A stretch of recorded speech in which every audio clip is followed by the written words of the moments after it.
Thank you for meeting with me. If this is your first visit to the Bellflower Casino Resort, I hope you're finding it a pleasant one. I've owned this place for over 30 years. Running the Bellflower has been my life's work. A life which is almost over. I have terminal cancer, and I've been fighting it for years, but my time is coming to an end. I've already come to terms with my condition, but it leaves me with a problem. I never found time to start a family, and I don't have any close friends. This hotel is all I have to leave to this world. It's my legacy, but I have no one to carry on that legacy once I'm gone. I need you to help me decide on the best person to inherit the Bellflower. I've made a list of 4 candidates, each of whom has a strong connection to this hotel. Unfortunately, I don't know any of them very well. I've invited them all here for the weekend, under the guise that you want to do an interview with them for a book that you're writing about the hotel. Now, they're being paid a healthy stipend for their time, so you'll likely find them willing to answer any questions you may have. I want you to learn everything you can about them and report back to me if you discover anything relevant. Their names are Ashley, Mallory, Sarah, and the last one is a couple of newlyweds named Todd and Becca.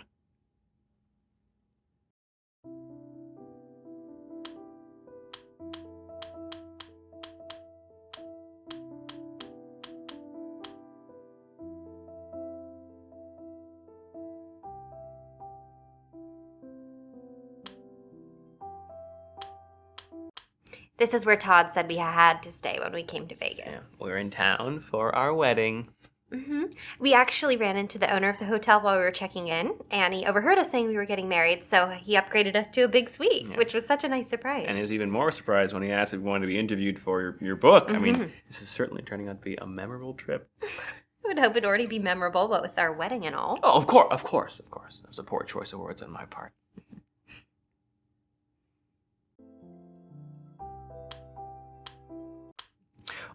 I wanted to get married in a church back home, but Becca wanted to do something original. Isn't that right, dear? Yeah, we also couldn't afford a big wedding. You know, Todd's work has been a little slow lately. I'm an actor, and all actors have dry spells. Just part of the industry. Plus, Becca has a lot of debt, so we probably shouldn't be spending too much money right now. Right now, he's actually playing Elmo in Times Square. He takes his picture with tourists all day. He's so cute in the costume. Yeah, I'm not Elmo. Okay. Legally, he is a generic red creature, but we all know who he's supposed to be.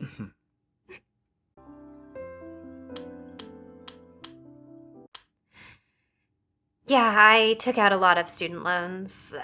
I would have been more than happy going to an affordable law school, but Daddy insisted I go to Harvard if I wanted to work at the family firm. So I will probably be paying that off for years. I don't know why Todd puts up with me and all my baggage. Don't.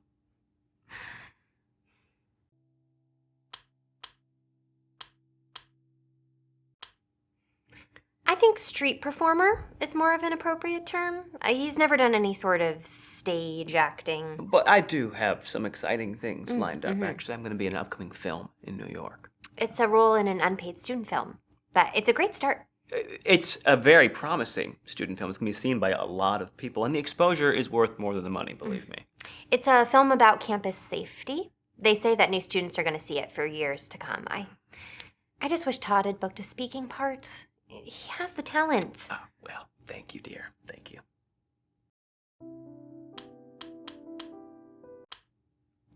Oh, I'm not a student. I just responded to an ad on the internet. He actually dropped out of high school. I wanted to focus on my career. Yeah, I was actually working for a cell phone company at the time, and it was a great job. I was making good money, and I wanted to move up, but they downsized, and a lot of us lost our jobs. They laid off all the sign spinners at once, which was such a shame because Todd was so talented at it. Oh, We actually met when he was sign spinning on the corner at my apartment. He caught my eye right away.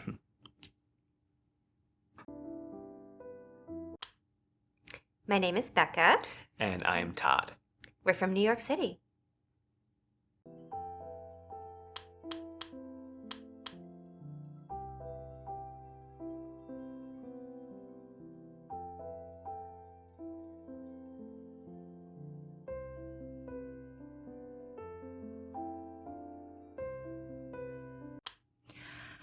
I'm Ashley. I live here in Las Vegas. I spend most of my time practicing magic, and I am single. What else do you want to know?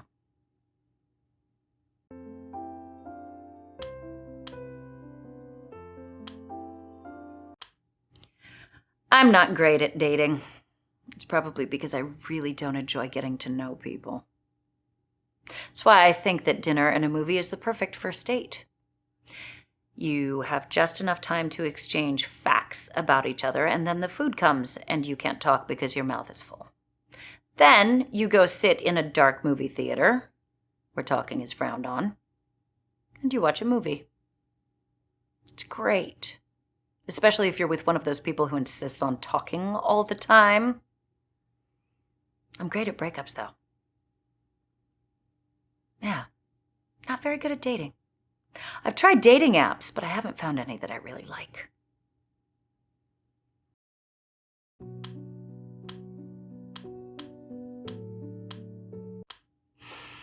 The problem most people make when they're breaking up with someone is that they try to be too nice.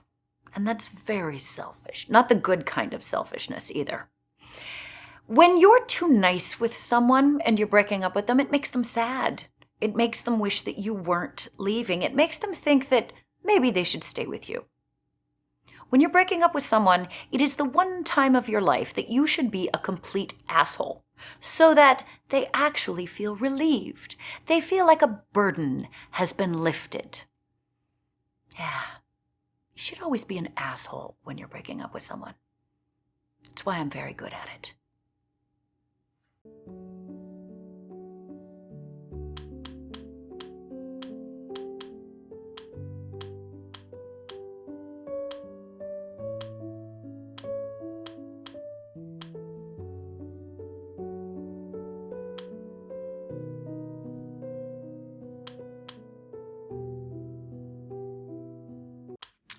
What is there to say? I guess I'm a little bit down on my luck right now between jobs. I had 2 job interviews earlier this week, and I'm hoping to have more soon. I don't like to admit this usually, but it might be important for your book. I'm actually homeless currently. It might surprise you that I actually came from a fairly wealthy family. My dad was some sort of hotshot furniture salesman, and my mom was a cable TV installer. We actually owned our own house. It was double wide. But yeah, I guess I always thought I'd be a big success like my parents, and I guess it's just all right that they're not around anymore so that they don't have to see what my life has turned into. You know, I didn't exactly meet their high expectations.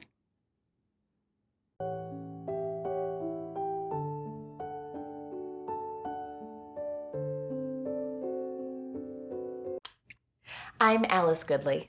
I'm Walter, and this is Sarah. It's so nice to meet you. We're from Utah.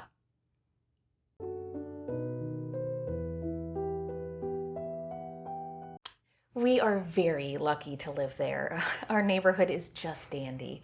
But then again, I guess everybody says that about their hometowns. We have friendly neighbors, a brand new school, and the best darn volunteer fire department you could ask for. Well, it's not perfect, though. Crime has been on the rise lately. Oh, that's true. Last Halloween, 2 houses got toilet papered. Yeah, a bunch of us pitched in, and we got those houses cleaned up by noon. Still, it was kind of disappointing to know that something like that could happen only a few blocks away. Cleaning up all that toilet paper was really fun, though. That's our Sarah, always looking on the bright side of any situation.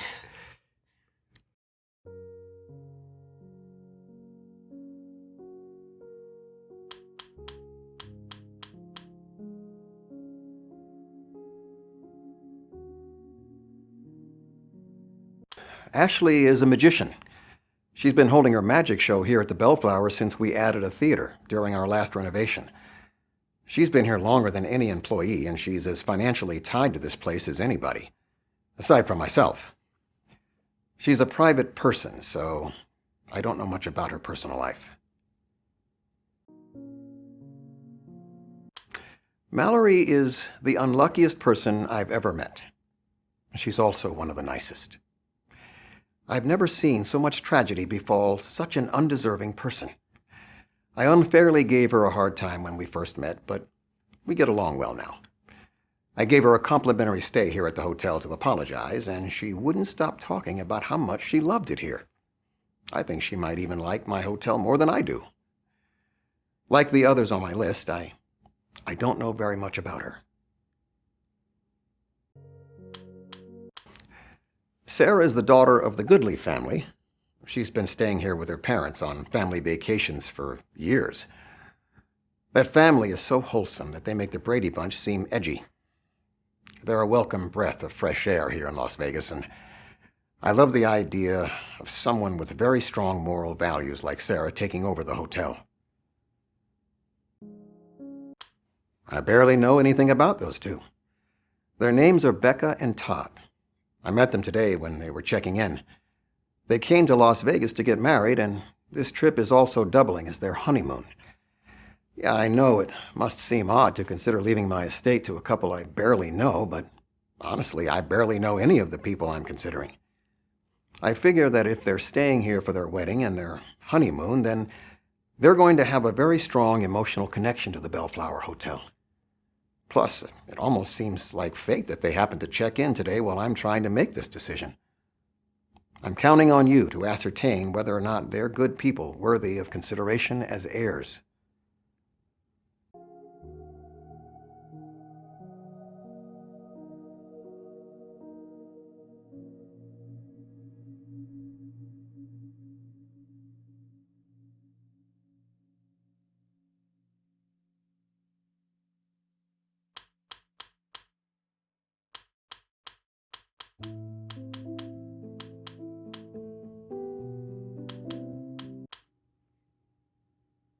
I don't particularly like any of the dating apps out there right now.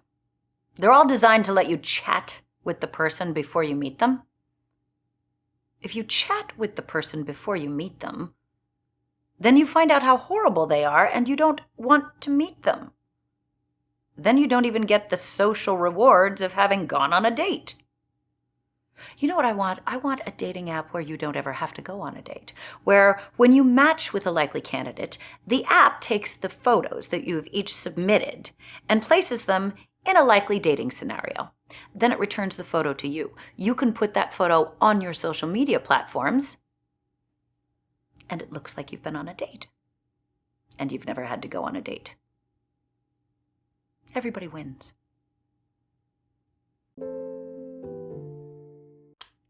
I've been performing my magic act here since the last time it was renovated. Never heard of the place before that. I like it here.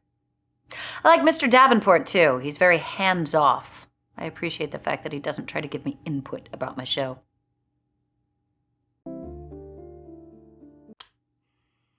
There are people who talk all the time, even when they have nothing to say. If you have nothing to say besides hello or hi, why talk?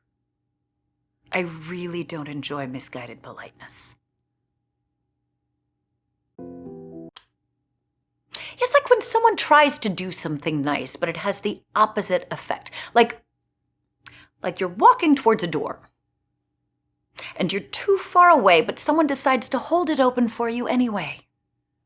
So then you have to rush to get through the door so they don't awkwardly stand there holding it. Do you know what's easier than rushing through a parking lot to get through a door? Opening it yourself when you're there.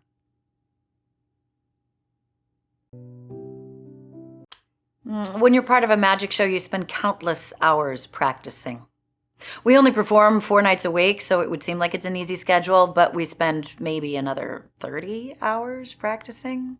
More if you're bringing someone new into the show. It's a lot.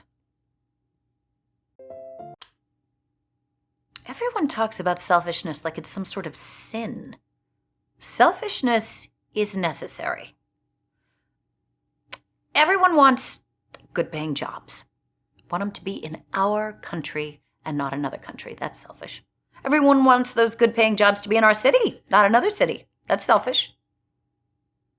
I want those good-paying jobs to be mine, not someone else's. That's selfish.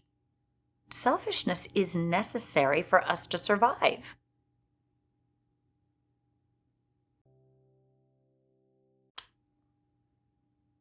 I haven't really talked to him that much. We talked a little bit when this place was being renovated. My magic act was becoming popular, and I was looking for a place to take up residency, and he was looking for an act to host in his arena. It worked out great. We've really only spoken a few times since then, usually about business. I guess you could say he's one of my best friends.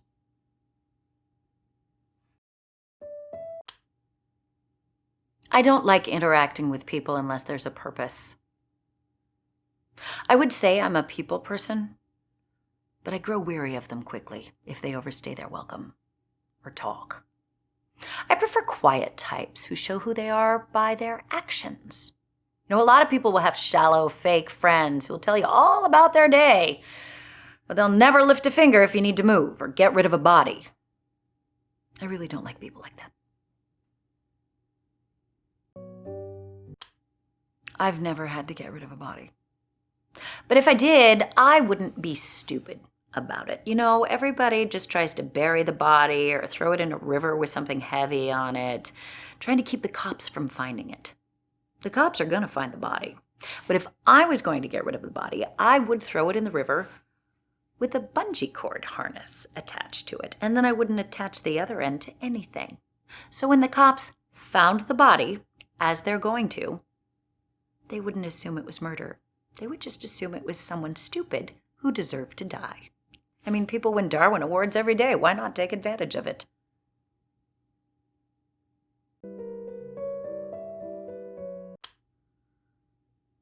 You've never heard of the Darwin Awards? They're my favorite. They're named for Charles Darwin, based around his survival of the fittest and genetics and stuff. So, whenever someone dies doing something that is so stupid, they do the human race a favor by draining themselves out of the gene pool, they get a Darwin Award. I used to love watching them on the internet, but now really it's just fails. They aren't legitimate Darwin Awards. So I watch a lot of roller coaster disasters instead. They're great too. Oh, it's understandable if you didn't know that I had my own magic act. I'm not on any of the posters. I used to be, but I learned early on that audiences expect a magician to be male. So I hired a male presenting actor as the magician. I started working as the assistant. But ticket sales, foomp, shot way up.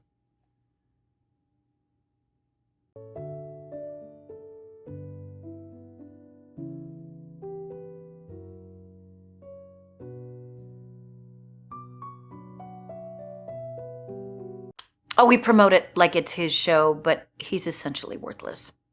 He doesn't do much of anything. I've actually replaced the actor that's played the magician 3 times. Audiences never noticed.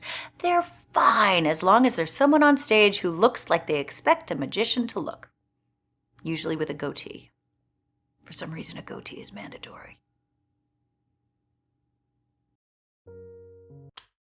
I'm not mad about it. My act has actually gotten a lot easier since I started working as an assistant and not the magician. I'll let you in on a little secret. The assistants are actually the ones who perform all the tricks in a magic act. The magician really is just there so that people have something to keep their eyes on. They're going to watch him, see if they can figure out the trick, see if he's doing anything sneaky. Everyone really just ignores the girls in the shiny outfits. But we're the ones making the tricks work. Now, magic is all about misdirection. The magician is the biggest misdirection of all. You can get away with anything as long as someone's attention is focused on something else. That's the key to all of magic, half of life. Everyone knows it. Nobody cares. Back when I really was an assistant, I worked for a magician, the great Zambini. He based his signature trick on this very thing. See, we were part of a traveling carnival. And our stage was outdoors. At the beginning of the night, the back of the stage, a Zamboni was parked. It was the Zamboni. And he would tell the audience that at some point during the evening, he was going to make the Zamboni disappear and no one would notice. So about halfway through the evening, we would have this assistant come out that the audience had not yet seen. Her name was Kelly. She was particularly alluring. And the other assistants and I would help her up on top of a platform, and we would begin tying her up with scarves. We'd really take our time about it, make it very erotic, and Kelly would wiggle and pout and make these cute little squeaky gerbil noises.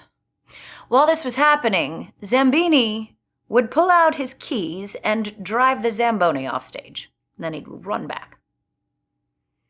We would make Kelly disappear in a fairly standard trick, and when it was done, Zambini would be standing where the Zamboni was with his arms outstretched, like he had just accomplished the most amazing feat in the world. And the audience loved it. They would clap like it was the best thing ever. It was grotesquely sexist, but it worked.